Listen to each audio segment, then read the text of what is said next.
기준이. 야, 또 되네. 기준이 많이 나이. 기준이 많이 나이. 기준이. 아이, 울래. Cho nên mẹ rồi mong cho rồi mũi ra rồi cho nó bọc cua đây cho được cam như này cho nó mũi đấy ai cam mà cho nó mi ba đi một lần nhà trong suy video à chị chả Kosa kan sih lah, ada tuh kosa nah. cho nó mũi gì ngay đầu xì đấy cho nó nghe số thao sang mà cho nó dân này nó phi cho nó như thế kia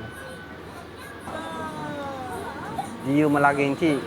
mong gì nè một lần nhiều mà cho nó à chị chả đấy ai này về nhà giàu khai lại video lâu xa đấy cho nó phía đông người giàu đó mà tu mấy số này cho nó thì sẽ bắt cái yêu mà lâu lâu cho nó lâu thêm về đấy à vậy cho nó lâu thêm về thì cô nhà giàu mà bắt chết xe à nó lâu cha rồi đi theo tu theo trong sự bị sai này cho nó tự nhiên sát tuần này nó đi du lịch thì này bộ làm gì thì sao gì con nó tao không gì cho nó nên giờ thiếu tu làm khó ra bây giờ cho nó này tu toa mấy lúa điều lúa suy khai mi đó tu ăn tao không ăn mà không tu khó cho nó ấy lấy bớt tao bớt số ấy mà lúa gì cho nó ba mươi sáu là ba nếu không giống mà về thì ở giờ xây cái mà nam ấy cái nhà đó khu ai cả thu tôi giờ về mà cho nó xin cho nên lúa tụi bé khó là mà phải rồi cho nó khó đó mà khăn này mà đáp ứng mà dạy là vì đó cho nó không cái thu cái này tụi ai sao thì cho nó cái bộ nó thì cũng tụi thì thế thì chắc là lâu mà sửa cho nó không cái làm mà bắt thu cái này cho nó thu đi lâu mà lâu kia mà nó chú tiền người thì giao từ tao nó thằng làm giả giả đấy ai mà xin cho nó thì bộ tiền người sát thoát đến nhiều cho nó mà xin cái này rồi dân sẽ đâu xí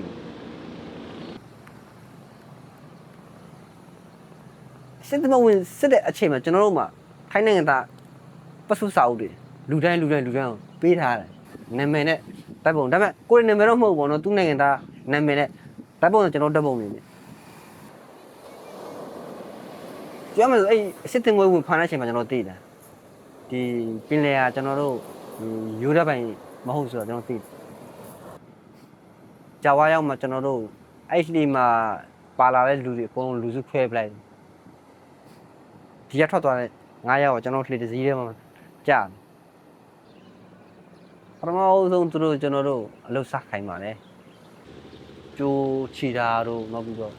ဘော်ဒီချီတာတို့ကျိုးပစ်တာတွေမျိုးသင်ပေးတယ်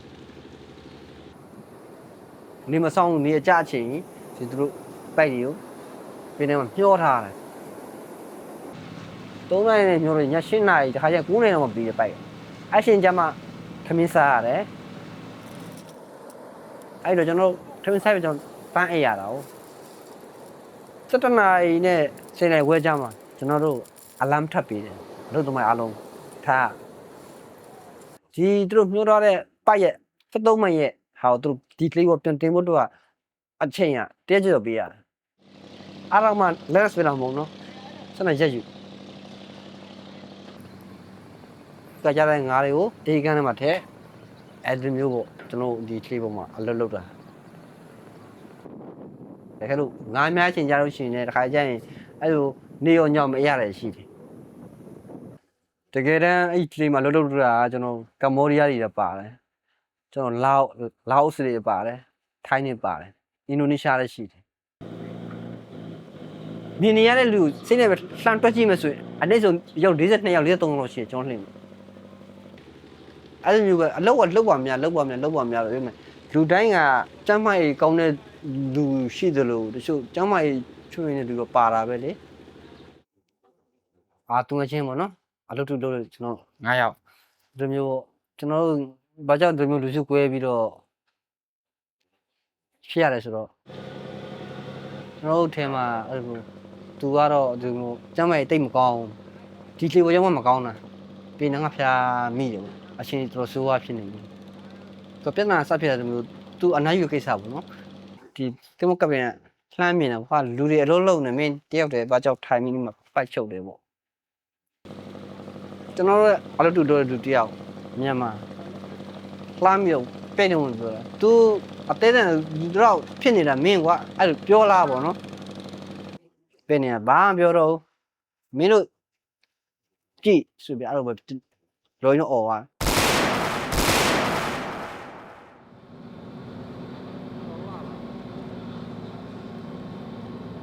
သွားတနပြီးသွား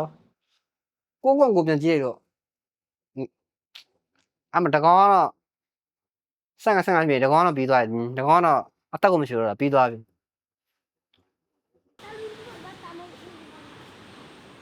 ညာနေထုံးဆိုတာငါရေးရဲတယ်သူတို့ရေးရဲမှာခံနိုင်မှာသူတို့ တယောက်ကပထမဆုံးတည်သွားတဲ့အချိန်မှလည်းကျွန်တော်မသိလိုက်ဘူး။ဘာဖြစ်လို့လဲဆိုတော့အဲ့အချိန်မှာကျွန်တော်ရေကန်ပို့သမုတ်အောက်ထည့်ရောက်နေတဲ့အချိန်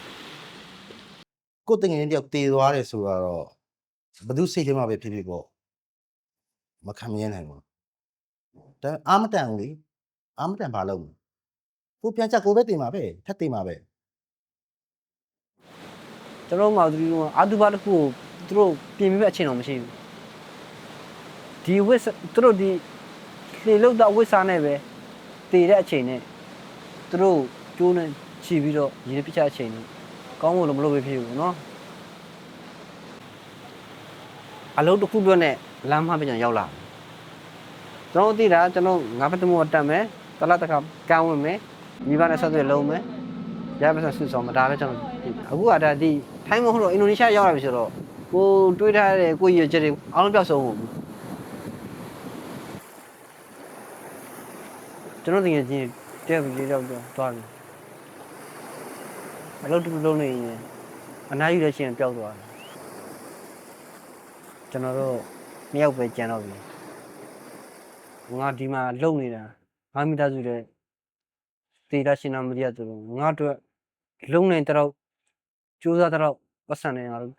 ရေးရှင်တဲ့ဒီမရကြဘူးအဲ့တော့ဒီပတ်စံငါတို့တောင်းရင်သူတို့အောင်ပေးပါမယ်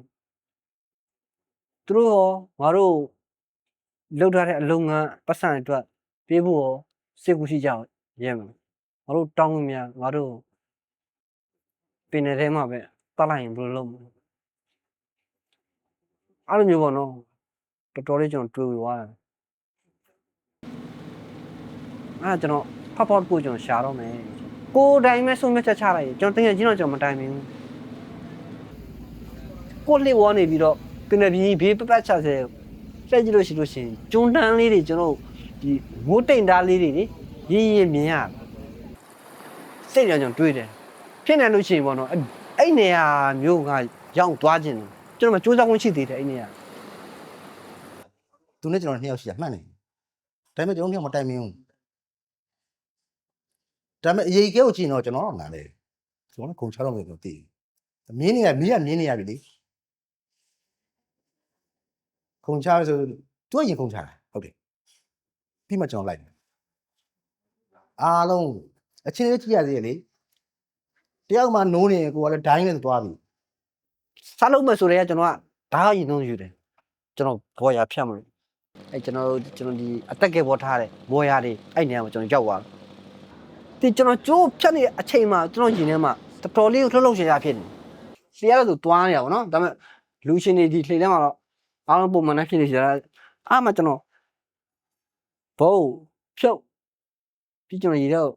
တိုင်ထိုးစင်းသွားကျွန်တော်တွေးလိုက်တာဒီပင်လယ်ထဲမှာတေတမစီစီလာရင်တော့တွေ့ကျွန်တော်တွေ့တော့ကဲမှာပဲအဲ့ဒီကြောင့်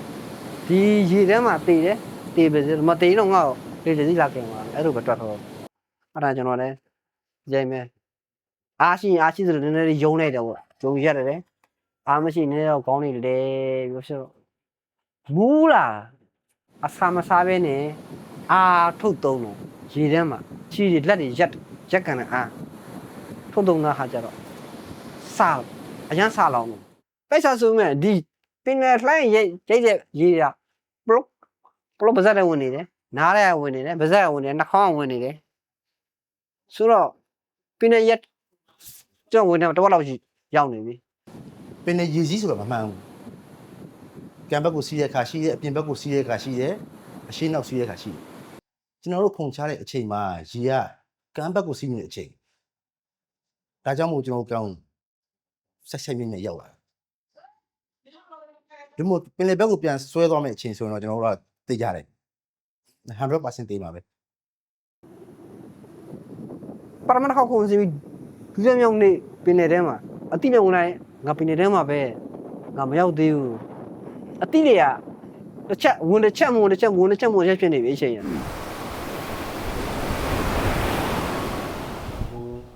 โอ้ကောင်းလိုင်းရโอ้ကောင်းရိုက်တယ်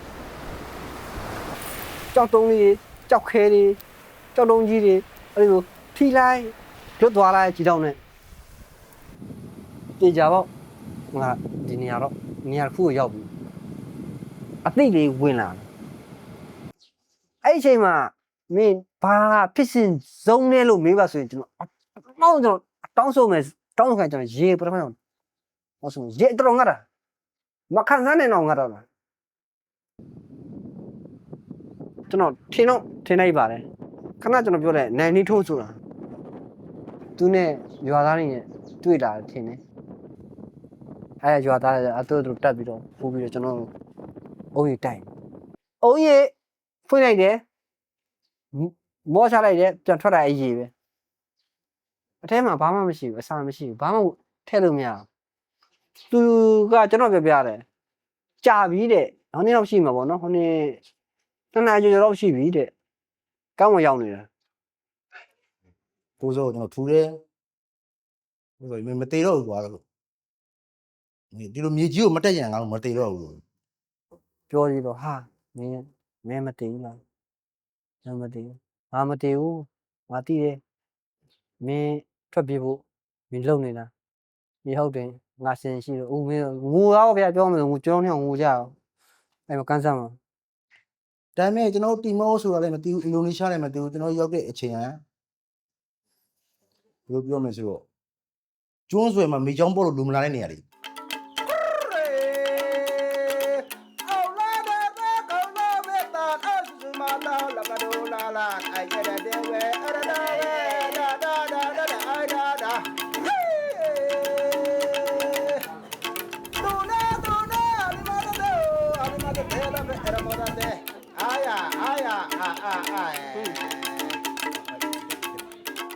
အဲ့တော့ကျွန်တော်ညပြောတယ်မင်းကဒီဂျွာရင်းနင်းရနေရခေါ်သွားမယ်အဲ့လူတွေပြောမှာတွားတယ်အဲ့မှာမင်းမိချောင်းရရှိတယ်မိချောင်းမျိုးလုံးလေးတွေပေါ့နှုတ်သီးတွေပေါ့အဲ့ဒါရတူရရေးတယ်မှာအဲ့လိုအများကြီးအဲ့ဒါအဲ့အောင်တူအော်သတိထားမြန်တော့ဟာမင်းတို့ရေတက်တဲ့ချိန်မတွားနိုင်ဘူးနော်ရေကြားမှာသူတို့ကုန်းပြတက်ချိန်မျိုးဖြတ်ဆိုတေမလို့ဒီမှာလဲအသက်အပုံမပါကြတာအဲ့လိုပဲဖြစ်တယ် ကိုကလည်းဘာသာလို့လဲအင်ဒိုနီးရှားလို့ကျွန်တော်မတက်ဘူးတီမောလို့လည်းမတက်ဘူးအင်္ဂလိပ်လိုလည်းနည်းပပလို့တက်တယ်ဒါပေမဲ့သူတို့ကမတက်ဘူးနောက်ကကန်ကောင်းတာနောက်တစ်ယောက်လာတဲ့ခါကျတော့သူចောင်းသားဆိုတော့လေအင်္ဂလိပ်လိုနည်းပဲတက်တယ်အဲ့မှာကျွန်တော်တို့က yes count အရင်ဆုံးမေးတယ် yes count ပြီးတော့သူ yes count လိုက်ပြီ ပြောရအဲ့ရောပြောတယ်မင်းဘိုးရင်းဘာမှရှောက်မလုပ်နဲ့မင်းဟောတာမြို့နယ်မျိုးဖုံးဆက်ယူအောင်ခေါ်လိုက် အဲ့ချိန်က2008 UN ရေးဒီမှာရှိသေးတယ်သူတို့ contact လုပ်ပြီး UN ရေးကို contact လုပ်လိုက်တယ်ချက်ချင်းရောက်လာတယ်အဲ့မှာကျွန်တော်အဆင်ပြေသွားတယ်စကားပြောပြီးတော့အဆင်ပြေသွားတယ်ဒီနေ့လုံးလုံးနေညပိုင်းကျွန်တော်တို့ဒီလူစင်းလာတယ်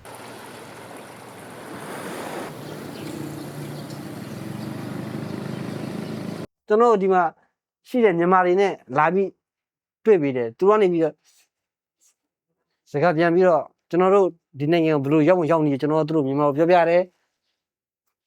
အထောက်အထားမရှိဘဲရောက်လာတဲ့ပုံမှန်ကျွန်တော်တို့ဒီနိုင်ငံအမေချလိုက်တယ်ဟောင်းပြန်ကြ3လဆိုပြီးကျွန်တော်ပြောသတ်မှတ်ပေးတယ်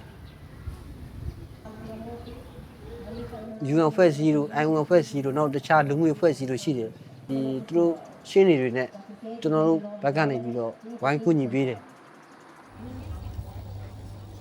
အဲ့တော့သူတို့မိခင်နိုင်ငံကိုပြန်ပို့မယ်ဆိုရင်တောင်းဝင်ယူမလားဒီလက်ရှိအစိုးရအနေနဲ့ဒီစွမ်းနေတဲ့သူတို့ကလုံးနေတော့သူလုပ်ပေးတယ်သူတို့ဆက်သွယ်ပေးတယ်ကျွန်တော်တို့ပထမတော့အဲ့ဂျဂရမရှိတဲ့မြန်မာတန်ယုံကတန်မှုတွေကိုဒီမှာရှိတဲ့ UNIM ကအဖေဒရိုက်တာတယောက်ကသွားပြီးတော့တွေ့တယ်ပြောပြတယ်ကျွန်တော်ဖိုင်ကိုတင်ပေးတယ် အဲ့ဒီချိန်မှာမြန်မာပြည်မှာလာကစ်ပြင်နေချိန်ပဲဒါပေမဲ့ဂျကာတာတန်ရုပ်ဖုန်းဆက်တဲ့အချိန် passport မရှိတဲ့အတွက်မြန်မာလို့သူတို့အတိအမှတ်မပြုဘူးကျွန်တော်တို့အဲ့လိုပြန် ကျွန်တော်ဒီနိုင်ငံရောက်တယ်ဆိုတော့ဘာမှအထောက်အပံ့မပါဘူးနိုင်ငံခုလက်မှတ်မပါဘူးဘာမှမရှိဘူးအဲ့တော့ကသူတို့အနေနဲ့အားရမျိုးကြလုပ်ပေးလို့မရဘူးပေါ့နော်တရားမဝင်ဥပဒေပေါင်းနဲ့မဝင်ဘူးပေါ့နော် ပြီးတော့ကျွန်တော်တို့ထောင်ထဲကိုထွက်ရတဲ့အကြောင်းရင်းအာယုံကကျွန်တော်တို့အမှုဆက်လိုက်တယ်ပြန်ထွက်ထားတယ်လားကျွန်တော်တို့ထောင်ထဲမှာမနေရအောင်သူဝင်ကြီးနဲ့အစိုးရအကြီးအကဲအနေနဲ့တွားတွေ့တယ် သူတို့ရဲ့အစီအစဉ်တိုင်းမဟုတ်ဘူးကျွန်တော်အတနာခံမယ်ဒီမှာနေလို့ရအောင်တော့အတတ်နိုင်ဆုံးပေါ့နော်ဘယ်လိုပဲနေရပေါ့နော်ဥပဒေပေါင်းနေရပေါ့နော်အဆင်လုပ်ပေးပါဒီကျွန်တော်တို့အတနာခံတင်ရေးခံနေတယ်အတူလုပ်ပေးတယ်အတူရတယ်အရှော့ကြည့်ပဲချပေးတယ်တရှိကျွန်တော်တို့ဂျန်နေထောင်းရအောင်ဆိုတစ်နေ့ကိုတစ်ခါလဲနှစ်နေ့တစ်ခါလဲနှစ်နေ့တစ်ခါလဲလို့ပေါ့ဒီလိုရအောင်သူလုပ်ပေးတယ်ဒီဟာကိုကျွန်တော်အဓိက အခုချိန်နေပြီချိန်နေပဲကျွန်တော်ရက်တည်နေတယ်အဲ့လိုပဲ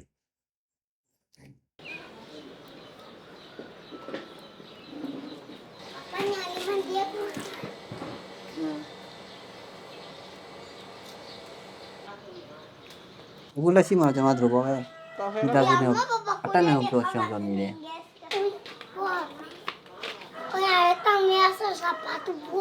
အခုလက်ရှိကလေးက2ယောက်သမီး1ယောက်သား1ယောက်ကျွန်တော်သမီးအကြီးမားတော့အခုကျောင်းတက်နေပါပြီဒီနိုင်ငံကပြောမစကျွန်တော်နှစ်တန်းပေါ့နော်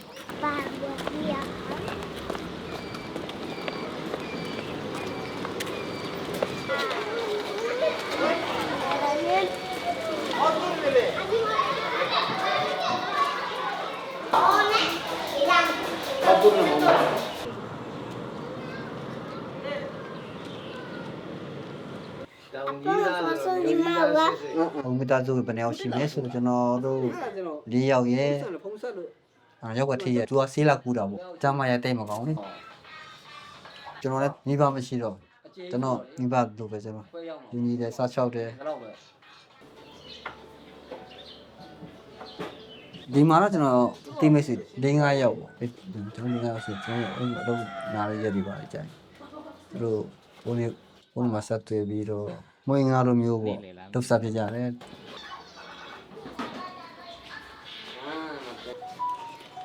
အပြင်ချင်းနေနေထိုးတို့လည်းကျွန်တော်အများကြီးဖိတ်ခေါ်တယ် ဖုန်းဆက်ပါကိုမျိုးလား ကျွန်တော်ဖုန်းဆက်လိုက်ရင်သူကရောက်တယ် မမကဲဘယ်နင်းနေကိုမီအဘိနေတရရှင်နာ ကျွန်တော်ဒီမှာအဲ့ဒါမရဘူးကျွန်တော်လည်းမလုပ်တယ်ဘူးလေ ဒီတော့အိမ်မှာတော့ဒီကဟိုဘယ်မှာရှိ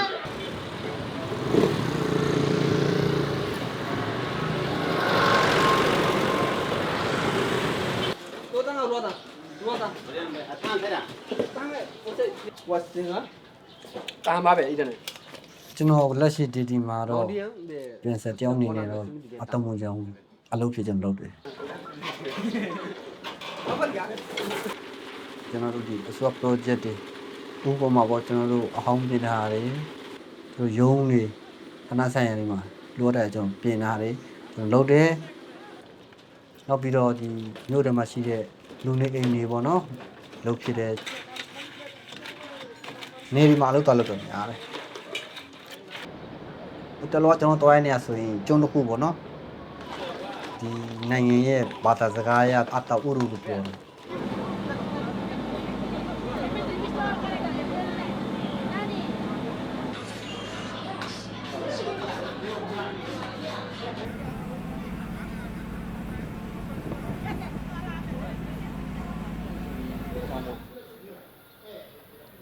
ကျွန်တော်အဲ့ဒီမှာတစ်နှစ်ခွဲလောက်ကြာတယ်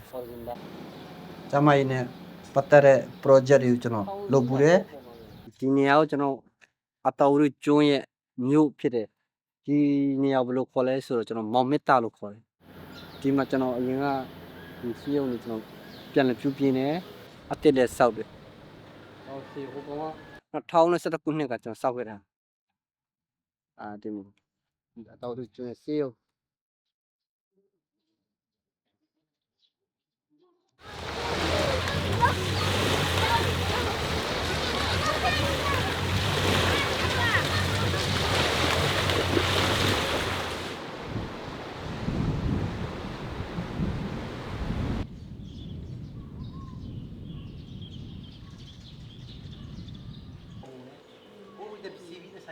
အခုလောလောဆယ်ရတော့ကျွန်တော်ကတော့ဒီလီရဲ့အနောက်ဘက်ခြမ်းကျတဲ့လက်ရှာမှာပေါ့နော်လက်ရှာမြို့မှာနေနော်နော်အတမူဝင်ကြောင်းအောင်တော့အိမ်လျှောက်တာလို့လက်သမားလောက်တာလို့အဲ့လာလေးကျွမ်းကျင်တဲ့ခါကျတော့တတိချာချာလေးလုပ်တဲ့ခါကျတော့ဒီမှာလူယုံတဲ့သဘောဖြစ်သွားတာပေါ့နော်ဒီမှာပစ္စည်းရှင်းဖြစ်ရကိုကလည်းလုံရင်လည်းတန်ရှင်းတက်ရအောင်လုပ်ပြီးတဲ့ခါကျတော့လူတော်တော်ယုံတဲ့ခါကျတော့မဆိုးလို့ပဲပြောရမှာပဲကျွန်တော်မျိုးသမီးကတော့ကုံစုံဆိုင်လေးဖွင့်ထားတာပဲကျွန်တော်ကတော့ဒီလိုအလုပ်ကလေးတွေပြင်ထွက်လို့ပေါ့နော်ဒီလိုပဲအတမူဝင်ကြောင်းပြရတာပေါ့ကလေး9ယောက်ရှိတယ်ယောက်ျားလေး4ယောက်မိန်းကလေး1ယောက်ကိုရီးဆင်းတာကိုရီးလုံးတော့မရခဲ့တာကျွန်တော်လည်းသွားပါတယ်မကြတွေ့ရှိဘူးသူနေရာကျွန်တော်ပြင်ကန်းစားလည်းကောင်းတယ် view ကလည်းကောင်းတော့လေကျွန်တော်အဲ့ဘက်ကျွန်တော်သွားဖြစ်တယ်သူမိသားစုနဲ့ကျွန်တော်တူဒီမစုံစားဘူးလေဘယ်လိုလဲပါချင်လား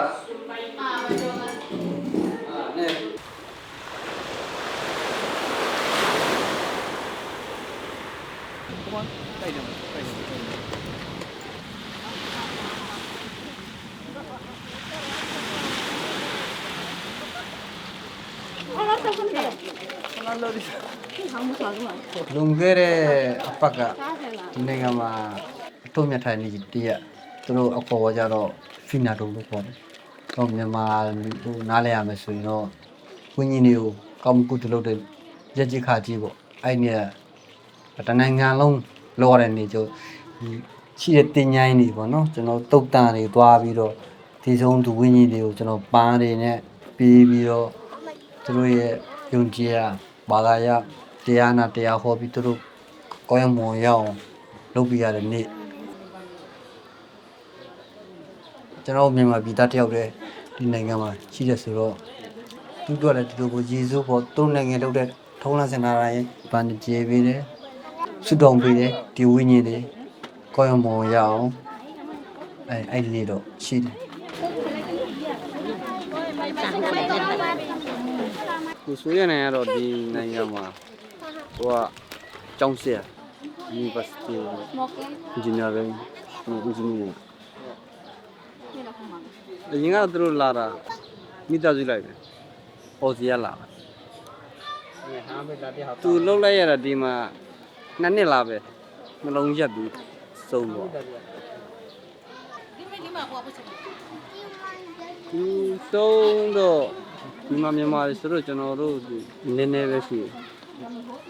ခလေးလာတဲ့နေမြန်မာတလေးရဆိုရင်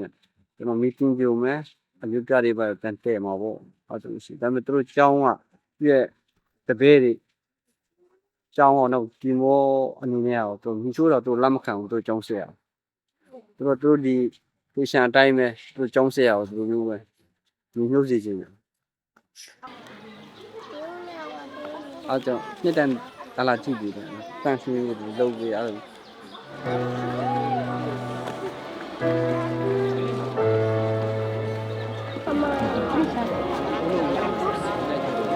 Sino para que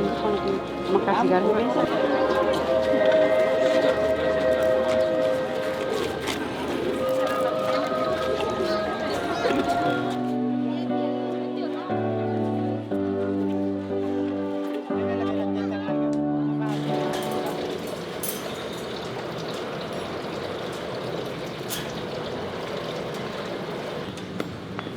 ကျွန်တော်ဘွားရဲ့စင်ခေါ်မှုကုလရှိမှာတော့အဓိကတော့ ကျမကြီးကြောက်ကယောဂကျောင်းမှာရှိတယ်အဲ့အပြင်အဲ့ကြောက်ကပဲကျန်တဲ့ယောဂတွေမကြမ်းမဆက်ဖြစ်တယ်အဲ့လိုဖြည့်လာပြီးဟေးဆိုရင်ကျွန်တော်မှအဲ့ဒါဘာမှလုပ်လို့မရတော့လုပ်တယ်လုပ်လို့မရတော့လို့ဝင်ငွေလည်းမရှိတော့ Man to lo to na ba na. အခုလက်ရှိကျွန်တော်မိမကျွန်တော်သားသမီးနဲ့ကျွန်တော်ဘဝကိုအကောင်းဆုံးဖြစ်အောင်တော့ကျွန်တော်ကြိုးစားပြီးထားတယ်ဖြစ်နိုင်ရင်တော့ကျွန်တော်မြန်မာပြည်ကျွန်တော်ပြန်ချင်းတယ်ကျွန်တော်မိသားစုနဲ့ကျွန်တော်နေခဲ့တဲ့ပြည်နဲ့ပြန်ချင်းသေးတယ်ဒါပေမဲ့အရှင်နေမပြေဘူးလက်ရှိတဲ့ကျွန်တော်ရိုင်နဲ့မနေရတာကျွန်တော်ဒီနိုင်ငံသားမဖြစ်သေးဘူး Me se mana ko. မောင်လေ Jisu ma na pa na. အဲဒီမောင်ပါ ငွေကိုအားလုံးပေါင်း9ယောက်ရှိကျွန်တော်ငယ်ဆုံး 20ရက်နှစ်နောက်ပိုင်းပေါ့နော် ကျွန်တော်အမကြီးတဲ့လက်ရှိသေးတယ်ဘုံကျွန်တော်ပြီးတော့ကိုခေါ်ပြကြတယ်အဲ့လိုပေါ့ နော်အဲ့ဒီနောက်ပိုင်းတော့ပြဖို့များတယ်နော်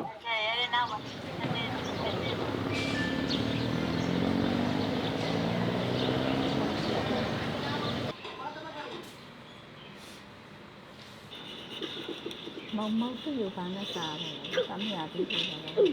ဒါပဲမမကတာစနေ Hello ပြောနေတယ်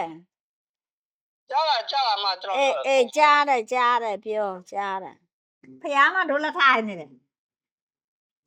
ဘယ်လားဘယ်မှာတော့ ဒီမှာလဲချမ်းကောင်းအပေါ်မှာလေအပေါ်မှာချမ်းကောင်းအပေါ်ကြားမှာအေးချမ်းကောင်းအပေါ်ကြားမှာပစ္စည်းတွေမှာပို့လာတာလဲအကုန်ရတယ်နော် ဘယ်နဲ့ကြိုက်လာတယ်ဟိုနေ့ဟိုတပတ်တွေ အေးကြိုက်တယ်ကျေးဇူးတင်တယ်လို့ပြောလိုက်ကြိုက်တယ်လို့20လောက်ရှိပြီခွဲထားတာဆိုတော့ကိုမောင်လေးပြန်လာစေးချင်တာနင်ဘက်ကမကောင်းတာဒိုးဘက်ကကောင်းတာဟဲ့ကိုမောင်လေးကိုတတိယမသေးခင်လေးတော့ပြန်တွေ့ချင်တယ်ဗောနော်ကိုမောင်နဲ့မဆိုတော့လဲနော်ရပါပဲ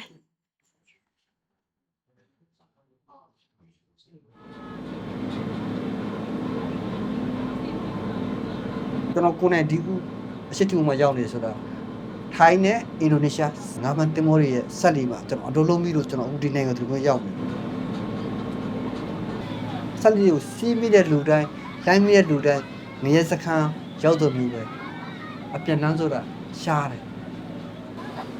ထိုင်းနိုင်ငံမှာရှိတဲ့စီပောင်တို့တမားတွေကိုကျွန်တော်မိတရခန့်ကျင်တယ်ခစ်ချက်နေတဲ့အချိန်မှာအားကိုးရမယ်ဖြစ်နေတဲ့ရွှေပြောင်းသမားတွေအတတ်နိုင်ဆုံးရှောင်ကြပါတတ်နိုင်ဆုံးရှောင်ကြပါလူတင်ပွဲစားတွေရှောင်ကြပါနော်ငါးဖန်တင်မောပြောတိုင်းနဲ့မလိုက်ကြပါနဲ့တိတိကျကျမေးကြပါထိုင်းအင်ဒိုနီးရှားစီမံကိန်းကလေးများဖြစ်နေမလိုက်ကြပါနဲ့မစီးကြပါနဲ့ငွေဘလောက်ပုံပေးမယူကြပါနဲ့ခင်ဗျာကျွန်တော်တို့အဲ့ငွေပုံအပ်ပြီးတော့ပေးခဲ့လို့ကျွန်တော်တို့အခုဒီလိုမျိုးဘဝမျိုးရောက်နေကြတာ